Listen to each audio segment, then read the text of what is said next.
Brought to you by Palvi Agrico. पालवी ॲग्रिको, भारताचा पहिला AI तंत्रज्ञानावर आधारित B2B आणि B2C ई-कॉमर्स प्लॅटफॉर्म. शेतीसाठी जे काही लागणार थेट तुमच्या बांधावर पोहोचणार, मोबाईलच्या एका क्लिकवर. दुष्काळाचे चटके सहन करणारा मराठवाडा सध्या ओल्या दुष्काळाने ओला चिंब झालाय. पावसाने 50 लाख हेक्टरपेक्षा जास्त शेती सपाट केली आहे. ज्या मराठवाड्याला दुष्काळात रेल्वेने पाणी पोहोचवावं लागत होतं, तिकडे आता हेलिकॉप्टरमधून लोकांचं रेस्क्यू करण्याची वेळ आली आहे.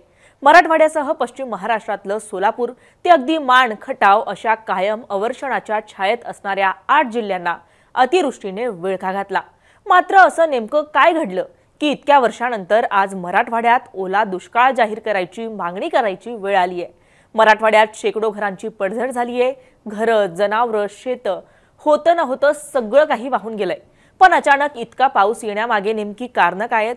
पिढ्यानपिढ्या मराठवाड्यातून न हटणाऱ्या दुष्काळाचं अचानक महापुरात परिवर्तन नेमकं कसं झालं?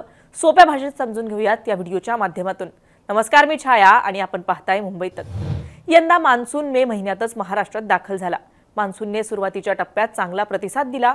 सुरुवातीला चांगला पुरेसा पाऊस झाल्यानंतर विश्रांती घेतली. त्यानंतर मात्र पावसाने कहर केला. मान्सून सोबत सायक्लोनिक सर्क्युलेशन तयार झालं.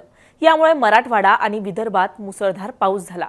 त्यानंतर एकामागे एक बंगालच्या उपसागरात कमी दाबाचे पट्टे तयार झाले.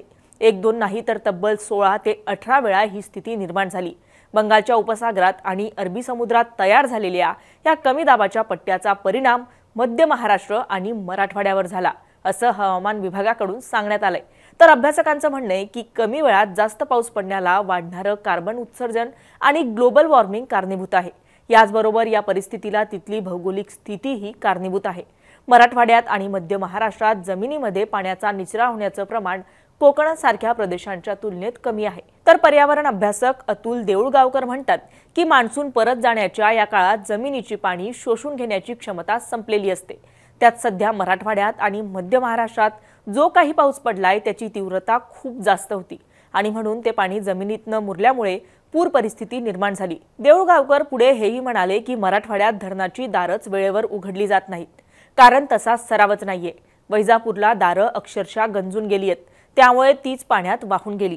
मराठवाड्यातले इंजिनियर्स म्हणतात की आम्ही धरणांच्या मेंटेनन्ससाठी पैसे मागितले, पण त्यासाठी पैसेच दिले गेले नाहीत, असं सुद्धा अतुल देऊळगावकर यांनी म्हटलंय. तर धरणांमध्ये साचलेला गाळ काढला जाणं सुद्धा अतिशय महत्त्वाचं असल्याचं त्यांनी नमूद केलंय. पावसाचा थेंब जर झाडावर किंवा गवतावर पडला तर तो मातीत जिरतो, पण तो जर थेट मातीत पडला तर त्याच्या वेगामुळे माती वाहून जाते. ती धरणामध्ये किंवा नद्यांमध्ये साचते आणि मग तिथला गाळ वाढतो. वाळू हा मोठा पूर प्रतिबंधक घटक आहे. मात्र नद्यांमधून अगदी खरडून खरडून वाळू उपसा करणाऱ्यांमुळे नद्यांमध्ये आता वाळू शिल्लक आहे का की नाही हे सुद्धा माहीत नाहीये, असंही पर्यावरण अभ्यासक देऊळगावकर यांचं म्हणणं आहे. नदीची इकोसिस्टीम अस्तित्वात ठेवली पाहिजे. जगातल्या उत्तम पूर नियंत्रण करणाऱ्या देशांनी अनेक धरणं विचारपूर्वक काढून टाकलेली आहेत, कारण नद्यांना मोकळा श्वास घेऊ द्या असा त्यामागचा विचार आहे. नदीची पूर्ण इकोसिस्टीम म्हणजे नदी, तिच्या आजूबाजूला झाडी आणि गवताळ प्रदेश, ज्याला पूर मैदान म्हटलं जातं, त्याला भक्कम करणं गरजेचं आहे, जेणेकरून पाणी तिथंच जिरलं जातं. तर काही अभ्यासकांच्या मते काँक्रिटीकरण झाल्याने मराठवाड्यात पूर वाढतायत. मराठवाड्यातले जे राष्ट्रीय महामार्ग आहेत त्यांनी पाण्याचा निचरा करण्याचा अजिबातच विचार केलेला नाहीये. मराठवाडा आणि मध्य महाराष्ट्राच्या भागातून जाणारे महामार्ग, अगदी तिकडच्या सगळ्या भागातले रस्ते हे सगळे सिमेंट कॉन्क्रीटचेच आहेत.